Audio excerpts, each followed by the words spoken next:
Praise the lord. ప్రకటన గ్రంథము 9వ అధ్యాయం చదువుకున్నాము. 5వ దూత బూర ఊదినప్పుడు ఆకాశం నుండి భూమి మీద రాలిన ఒక నక్షత్రం చూసి తిని, అగాధం యొక్క తాళము చెవి అతనికి ఇయ్యబడెను. అతడు అగాధము తెరవగా పెద్ద కొలిమిలో నుండి లేచి పొగ వంటి పొగ ఆ అగాధములో నుండి లేచెను. ఆ అగాధంలోని పొగ చేత సూర్యుని, వాయుమండలము చీకటిని కమ్మెను. ఆ పొగలో నుండి మిడతలు భూమి మీదికి వచ్చెను. భూమిలో ఉండు తేళ్లకు బలమున్నట్లు వాటికి బలమియ్యబడెను. మరియు నొసళ్ళయందు దేవుని ముద్ర లేని మనుషులకే తప్ప భూమిపైనున్న గడ్డికైనను, ఏ మొక్కలకైనను, మరి ఏ వృక్షముకైనను హాని కలుగజేయకూడదని వాటికి ఆజ్ఞ ఇయ్యబడెను. మరియు వారిని చంపుటకు అధికారము ఇయ్యబడలేదు, కానీ 5 నెలల వరకు బాధించుటకు వాటికి అధికారము ఇయ్యబడెను. వాటి వలన కలుగు బాధ తేలు మనుష్యుని కుట్టినప్పుడు ఉండు బాధ వలె ఉండెను. ఆ దినాలలో మనుష్యులు మరణమును వెతుకుదురు, కానీ అది వారికి దొరకనే దొరకదు. చావవలెనని ఆశపడుదురు, కానీ మరణం వారి యొద్దకి నుండి పారిపోవును.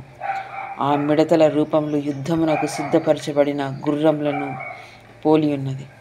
బంగారము వలెను మరియు కిరీటము వంటివి వాటి తలల మీద ఉండెను.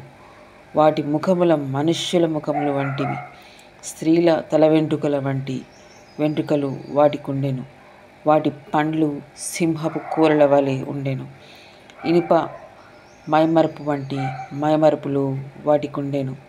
వాటి రెక్కల ధ్వని యుద్ధమునకు పరిగెత్తునట్టి విస్తారమైన గుర్రపు రథముల ధ్వని వలె ఉండెను. తేళ్ల తోకల వంటి తోకలను, కొండ్లను వాటికుండెను.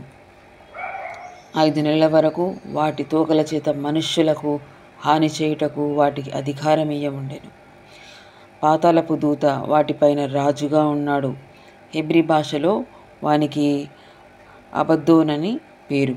గ్రీసు దేశపు భాషలో వాని పేరు అపోల్యోను. మొదటి శ్రమ గద్దించెను, ఇదిగో మరి 2 శ్రమలు ఇటు తర్వాత వచ్చును. 6వ దూత బూర ఊదినప్పుడు దేవుని ఎదుట ఉన్న సువర్ణ బలిపీఠం యొక్క కొమ్ముల నుండి ఒక స్వరము, యూఫ్రటీసు అను మహానది బంధింపబడి ఉన్న 4 దూతల వదిలిపెట్టుమని బూర పట్టుకొని ఉన్న ఆ 6వ దూతను చెప్పుట వింటిని. మనుషులలో 3వ భాగమును సంహరించవలెనని అదే సంవత్సరమున, అదే నెలలో, అదే దినమున, అదే గంటకు సిద్ధపరచబడి ఉండిన ఆ 4 దూతలు వదిలిపెట్టబడిరి. గుర్రపు రౌతుల సైన్యములు లెక్క 20 కోట్లు. వారి లెక్క ఇంత అని నేను వింటిని. మరియు నాకు కలిగిన దర్శనమందు ఇలాగు చూసి తిని, ఆ గుర్రములను వాటి మీద కూర్చొని ఉన్న వారికిని నిప్పువలే ఎరుపు వర్ణము, నీలవర్ణము, గంధకముల వర్ణముల మైవరపులుండెను. ఆ గుర్రములు తలలు సింహము తలల వంటివి. వాటి నోల నుండి అగ్ని ధూప గంధములను బయలువెలుచుండెను. ఈ 3 దెబ్బల చేత, అనగా వీటి నోలలో నుండి బయలువెలుచున్న అగ్ని ధూమ గంధకముల చేత మనుష్యులలో 3వ భాగము చంపబడెను. ఆ గుర్రముల బలము వాటి నోళ్ళయందును వాటి తోకలయందును ఉన్నవి. ఎందుకనగా వాటి తోకలు పాముల వలె నుండి తలలు కలిగినవైనందున వాటి చేత అవి హాని చేయును.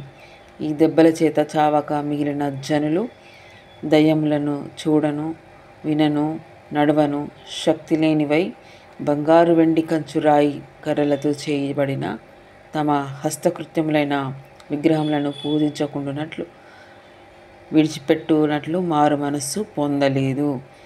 మరియు తాము చేయుచున్న నరహత్యలను, మాయమంత్రములను, జారచోరత్వములను చేయకుండానట్లు వారు మారు మనస్సు పొందినవారు కారు. దేవునికి స్తోత్రము కలుగునుగాక.